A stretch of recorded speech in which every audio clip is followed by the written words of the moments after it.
If there's one thing everyone knows about anime, it's that characters tend to get strong. Like, really strong. I'm talking about casually throwing a car, pulling a literal continent, or even moving entire planets type of strong. And so to find out who the physically strongest person in all of anime actually is, we're gonna go from characters so weak they can barely even lift a pen to those who never even once skipped the gym, so they can now literally casually bench black holes. Starting though on the complete opposite end of the spectrum with a character so ridiculously weak, they would have a really hard time even winning a fight against a light breeze. And so on the lowest rank of this list, we have this little cuddly guy here, Kon from Bleach. Now, this shouldn't really come as much of a surprise because, well, he's literally a little stuffed animal. Yeah, that's right. This modified soul technically can inhabit or possess various objects, including Ichigo himself, but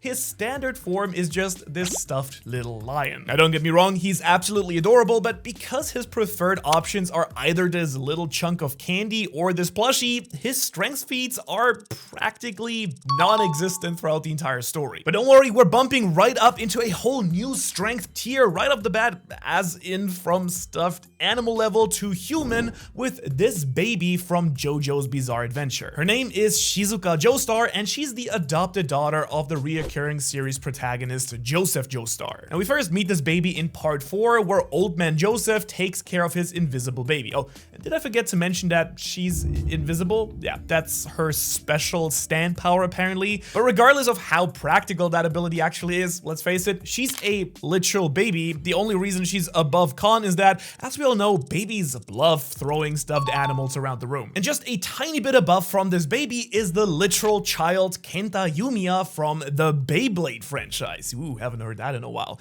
He's basically an 11-year-old boy whose whole thing is being the water boy for the main character, basically. Now, I guess that's not exactly fair. He does eventually become a super important threat, but that's only as far as Beyblades go. His physical strength, though, that is a whole different story. Not only is he a really weak child, but he's the only main character who uses the light launcher. In case you're either too young or too old for Beyblades, these are these tiny plastic things that people fire Beyblades out of. Yeah, he's not even quite strong enough to use the fancy one that everyone else can use, and thus he is way weaker than even most average kids his age, as we'll see a little bit later down this list. Alright, but let's take it a little bit easy on the kids here and move on to your average high school character like Light Yagami. Because when it comes to strength, he's not weak. I mean, look at his serves and rallies against L in their tennis matches, for example, and since he's got a slight athletic build, I would say, it's pretty safe to say that he can at least bench press like 115 pounds, which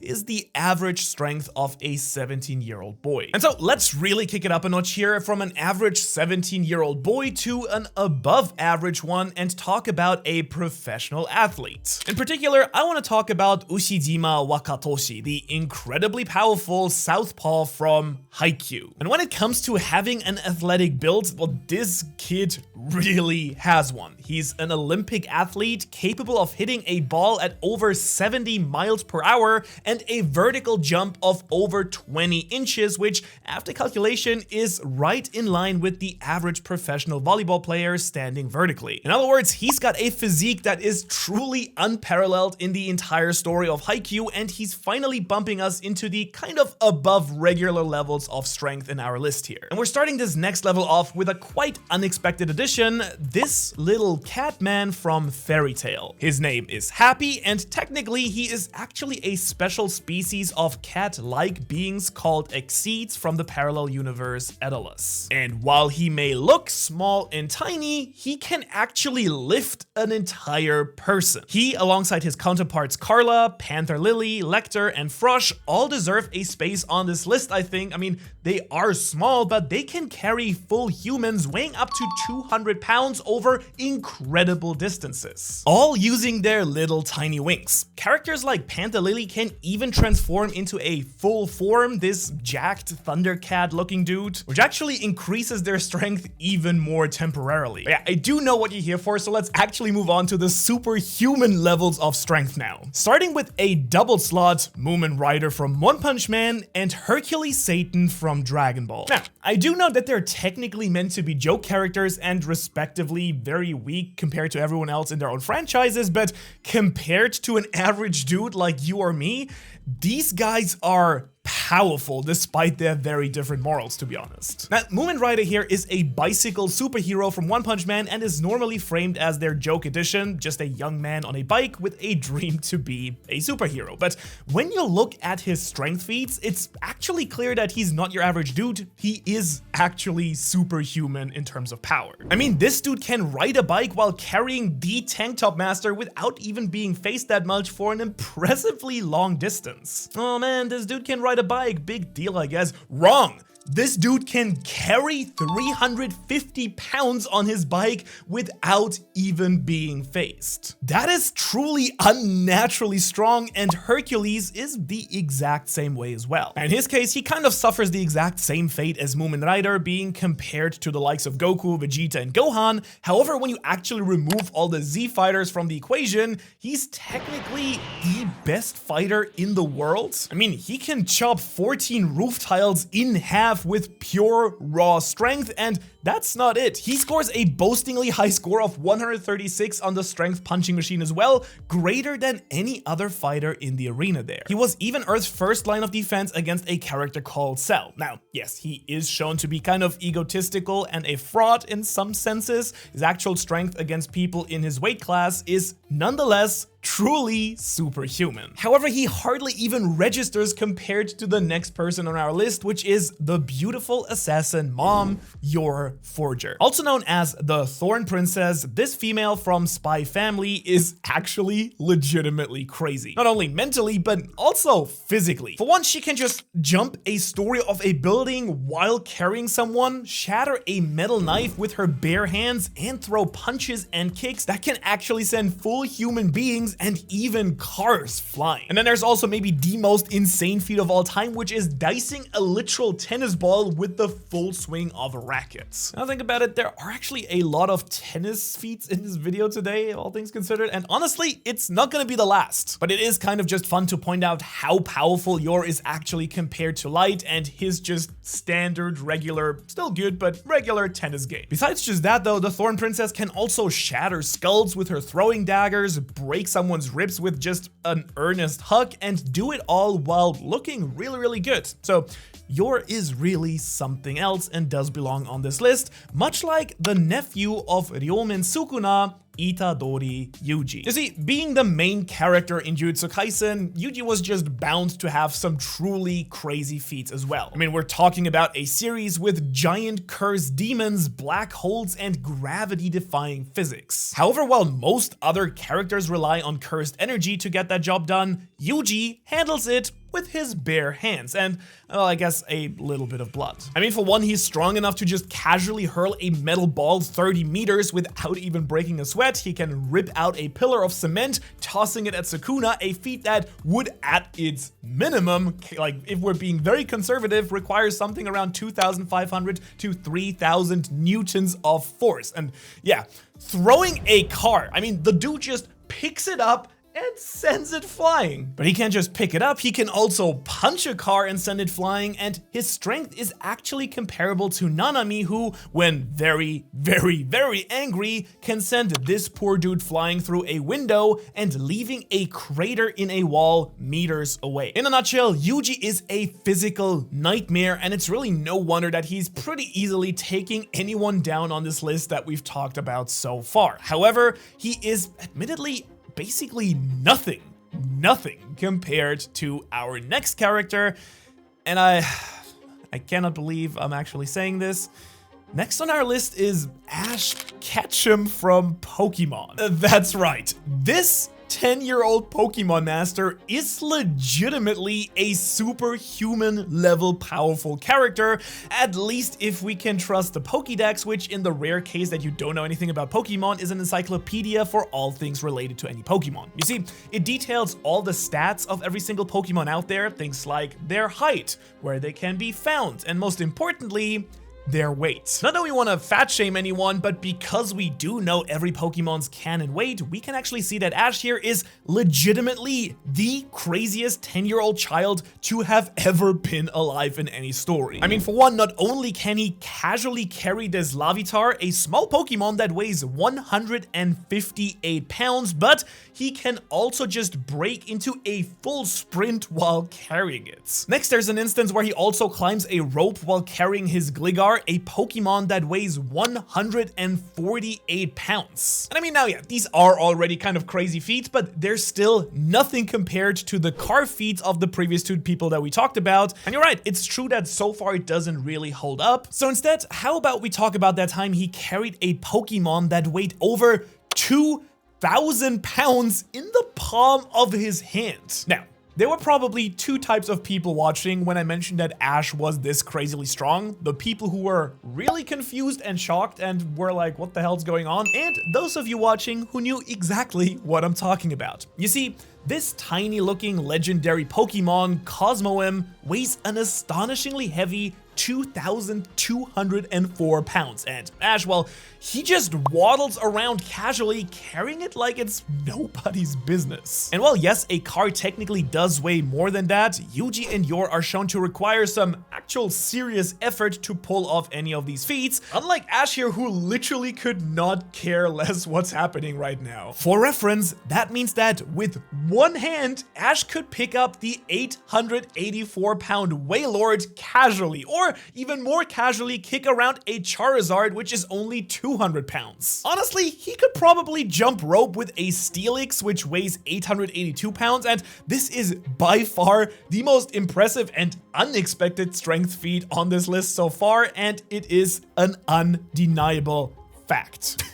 Ridiculous. But yeah, we've now seen the child who seemingly did it all, so how about we shift over to an ogre instead? But I mean, technically he's not one, but it is his nickname, and for a very good reason, and that's because Yujiro Hanma breaks physics in the series Baki the Grappler on a very consistent basis. For some context, Yujiro here is categorized by the world governments as a threat comparable to that of an entire army. He's constantly being shown to do the most insane and illogical physical feats a man could possibly do, and they only get crazier and crazier as the story progresses. That means he can bend steel like the barrel of this gun, or shatter a katana with his thumb, and he's been known to have killed an African elephant with his bare hands. He can also cut a glass table in half with his knuckle, shatter concrete with his fist during his fight with Baki, and completely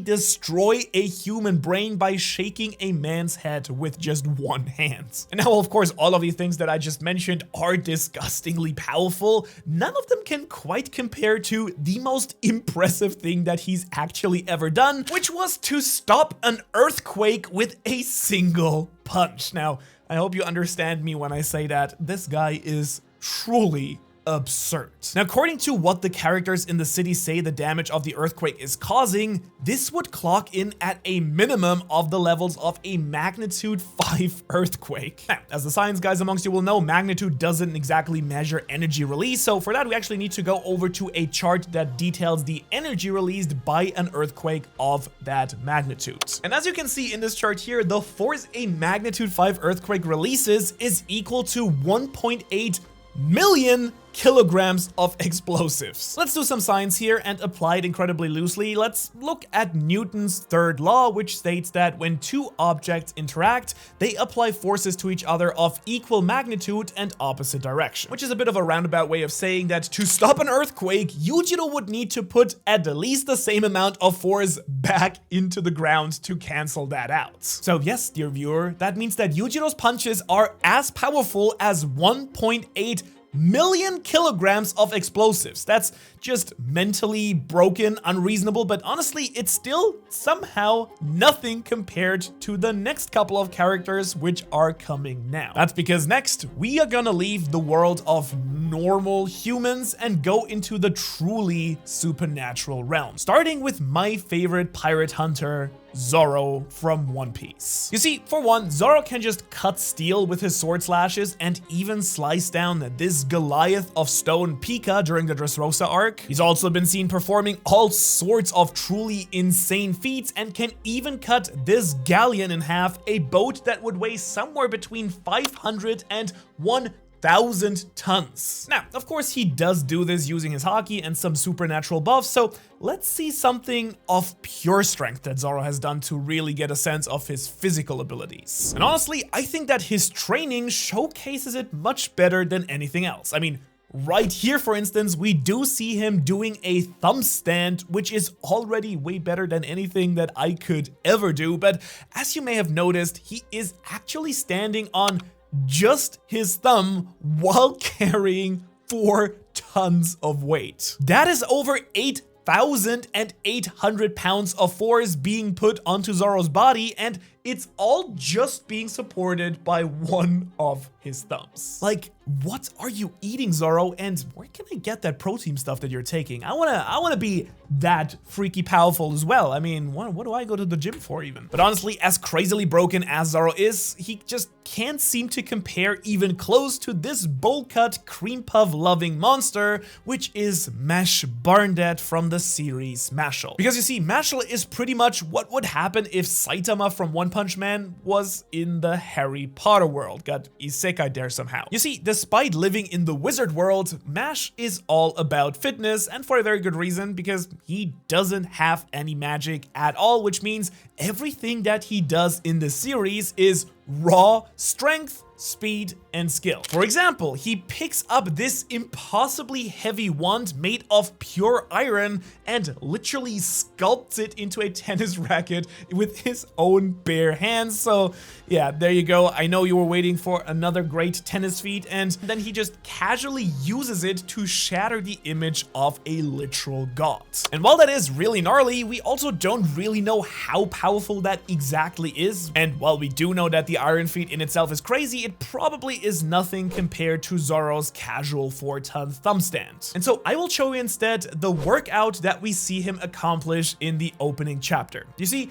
without even breaking so much as a single drop of a sweat, Mash goes through his entire workout in 5 minutes. That means accomplishing hundreds of bench presses, squats, these Russian dance-looking leg flicks. Yeah, it looks impressive, but so what, you might say now? We're like on that superhuman scale already? Well, I'll tell you what, if we analyze the size and shape of these weights on his barbell and compare them to regular old lifting plates, we can actually lowball how heavy the weights on these barbells are at least. And turns out that when you actually crunch the numbers, Mash is making it look incredibly easy to rip out hundreds of repetitions on a barbell that weighs over 3,000 pounds. That is truly terrifying, and I want whatever creatine is inside those cream puffs. You do know that that man must be doping with those cream puffs. That must be the secret of his powers. But he has also thrown this gigantic kaiju level monster into a mountain. Just in case you were wondering if there are any other feats that we can talk about, he also holds it back single-handedly with those massive steel chains 4 times his own size. You know, just in case you didn't think that his workout was somehow wild enough yet. Next up though is Hunter x Hunter's greatest assassin, Silva Zoldyck. And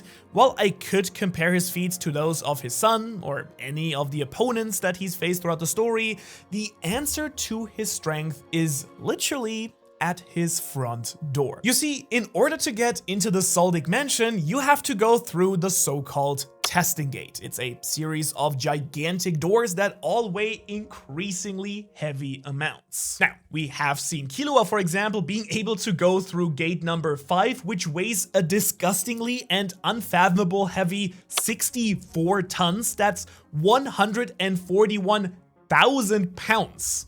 In other words, Killua himself is already absurd, but his father is just beyond broken. That's because each gate is double in weight, so with some quick math here, we learned that in order to open gate number 7, a feat that Silva has to be capable of since they are his own doors, it would require someone to physically move 256 tons by themselves. Don't worry, I did the math for you, and it's over 564 1,000 pounds. But as we learned now from our old pal Newton and Byujiro Hanma, that would only cancel out the door, meaning that he needs to apply even more force than that weight to actually be able to move it in the opposite direction. And like, Silva, you dog, you're making everyone else on this list look so bad. Like, what other regular person could even come close to compare to this feat? Well, turns out none. So instead, let's talk about some technically big characters who are all pretty even on this list, roughly around the same strength level. Kicking things off with Gigantomachia from My Hero Academia. Clocking in at a quite impressively tall 85 feet, this living weapon can run and level cities like it's nothing. He was also able to pick up the Mount Lady and toss her out of his way.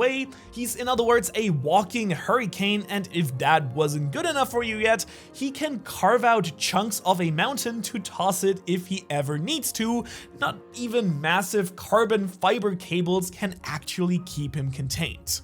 In other words, this dude is truly something else. Very much like Armin Arlet from Attack on Titan, but not, of course, in his tiny, petite, blonde form. I'm, of course, talking about when he literally becomes the Colossal Titan, a being that's 60 meters tall, or about 394 feet. But it's not just how big it is how strong it is. This Titan can kick a hole in a wall that's roughly 17 meters thick and made from hardened titans. Just for reference, these things can actually harden to the durability of diamonds. That means that with a few kicks, the Colossal Titan could punch through a 17-meter thick wall of diamond. Yeah. And finally, let's also talk about the most popular kaiju in anime at the moment, and manga also, Kafka from Kaiju number 8. I mean, obviously, he's very powerful, but his feats are a little bit harder to quantify than some of the other guys here. However, thanks to the lovely soldiers at the Defense Force, they calculated it for us, it turns out. You see, Kafka ranks in at a whooping 9.8 on their fortitude scale, which by comparison lets us use another kaiju to quantify just how strong our guy Kafka actually is. For example, let's look at Kaiju number 6, the so-called king of kaiju, who can level cities by even just coming close to them. He's insanely massive and powerful and ranks in at 9.6. There's also the first kaiju that we meet, this unnamed level 6 kaiju who could level city blocks without batting an eye. Like, these things are incredibly powerful and durable, and Kafka dwarfs all of them. We can even see this in action when, with a single punch, he knocks the head off of kaiju number 9 here, a rank of 8.5 level kaiju. But you see, now, while all of these crazy big monster men can actually level entire cities without so much as breaking a sweat, they are still nothing compared to the biggest, baddest guys out there.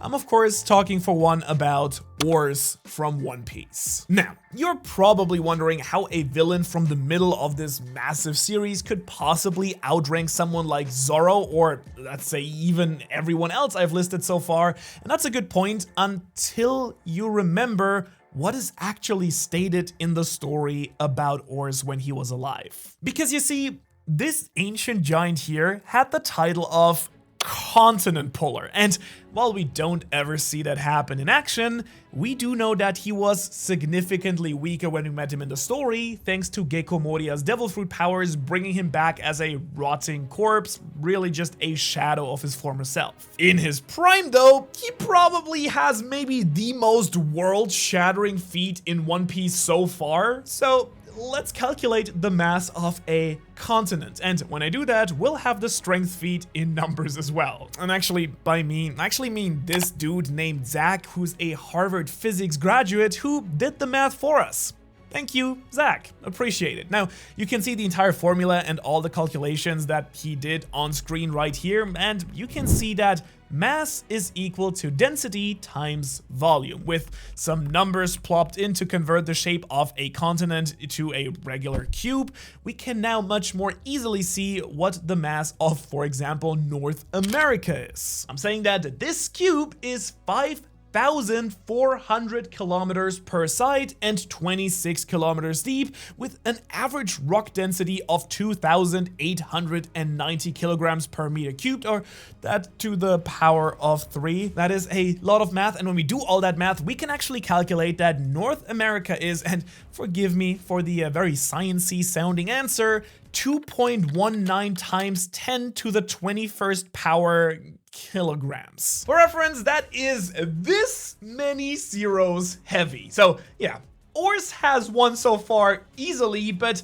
why settle for continents when, you know, we can move planets? Oh yeah, baby. And for that, we're gonna need to move over to a character from God of High School. And yes, I'm more than aware that the anime really has not even come close to catching up to where the webtoon is, so do skip ahead to this timestamp if you want to avoid any spoilers. Got it? Okay, great. Because we're talking about Han Daiwi, who is easily the scariest character I have ever seen. I'm gonna keep this very simple because I think we need to. He throws planets, and specifically for this calculation, the planet Mars. I mean, technically, he has the power to do so as he becomes the Jade Emperor, and this franchise does go incredibly crazy at some point and becomes very hard to follow, but to make it a little bit more simple here, we're gonna use Daiwi since he could in fact accomplish this feat. And yes, in case you're wondering, that does actually involve gravity manipulation, and to address the elephant in the room, to get to the feats on this list, we actually have to account for some slightly supernatural systems that are based on the character's strength. Like, say, obviously, if they can't breathe in space, well, they do need some other power to help them use all of their alien power. Okay, but back to Mars now. Using our best friend's scientific notation, we do know actually for a fact that the mass of Mars is a lovely 6.39 times 10 to the 23rd power kilograms. That is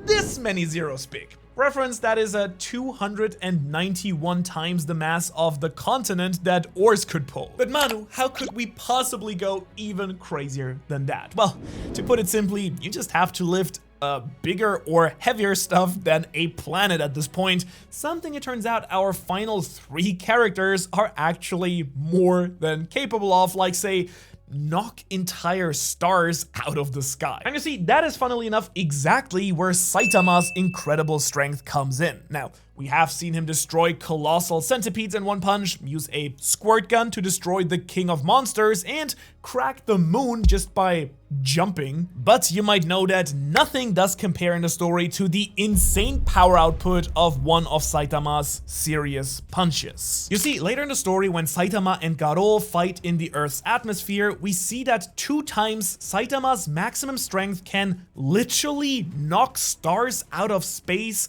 light years away from where they're fighting. Like, I cannot even make this up. That this feat just breaks reality. It's a feat that cannot properly be even calculated because of just how nonsensical it actually is. And now, here's the deal. There's actually also this, at this point, quite famous cover art of Saitama casually benching 2 black holes. You know, something that I also casually use as a warm-up rep in my spare time, but Saitama also, good for him, seems to be able to do that as well. And for that, I can actually calculate it, but I'm kind of unsure if that feat is even canon, so let's do take it with a bit of a grain of salt, but let's say it is. A black hole has a mass anywhere from 10 to 100 times that of our sun. Some even think there might be bigger ones out there, which just so happens to be 1.98 times 10 to the 30th power kilograms. Yeah, that's right. That is, I can't believe, okay.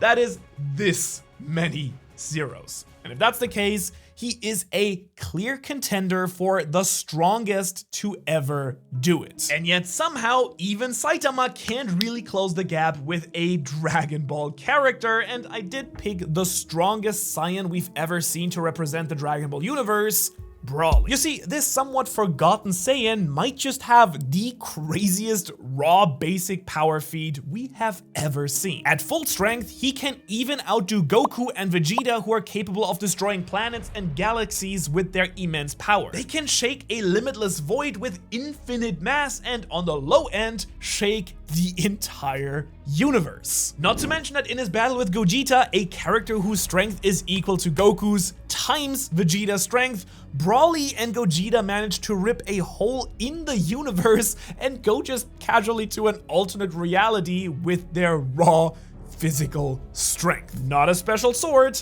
no magic powers or anything, just raw strength and energy. So if you thought knocking stars light years away out of the way was insane already, you can now understand why Broly does outrank Saitama quite easily. And still, he is only in second place because if you know anything about Akira Toriyama, the creator of Dragon Ball, you do know that there is in fact one character who does outdo all of them. I'm talking about a character stronger than any Dragon Ball character. Let me introduce you to Arale, who is this little girl with bad vision. Arale is from the manga Dr. Slump, a gag comic that Toriyama created a little bit before Dragon Ball, but it does exist in the same universe as Dragon Ball. In fact, as we've seen, Arale and Goku do actually cross over a couple of times throughout the story. And in Dragon Ball Super, when they crossed over, Arale made Goku and Vegeta look completely silly and chopped the earth in half with one karate chop. For reference, both Goku and Vegeta do acknowledge that they are no match at all for her insane power, but honestly, her most terrifying feat was in Dr. Slump, and that's because in the goofiest way possible, Arale broke the universe. That's right, she popped the sun with a pitchfork. Now, technically, sure, it's not as crazy as the serious punch squared, but that was Saitama's maximum output doubled. And this right here is just her playing with a farm tool. Now, based on the calculation for the black hole bench press, it's very safe to assume that Arale can actually, at the very least, output the same, if not even more power than that of Saitama. And on top of that, the fact that Goku and Vegeta are terrified of her power in a way never seen before easily even sets her above even Broly, someone both of them were actually quite confident to fight. Meaning that, yeah, the champion of raw power in anime is a little girl in a trucker hat from Penguin Village, so good on you, Arale. And while strength is obviously a crazy thing to compare that matters quite a lot, what about something that doesn't matter at all, like size? Have you ever wondered how big characters in anime do get? Who are the biggest ones? Don't you worry about that, I've got you covered. The characters in this size comparison video may just be even crazier than the strength feat we talked about here, so check it out, and if you enjoyed this video, please do subscribe because it does really help out a small channel like this one. Otherwise, thanks for watching, and I will hopefully see you in the next one.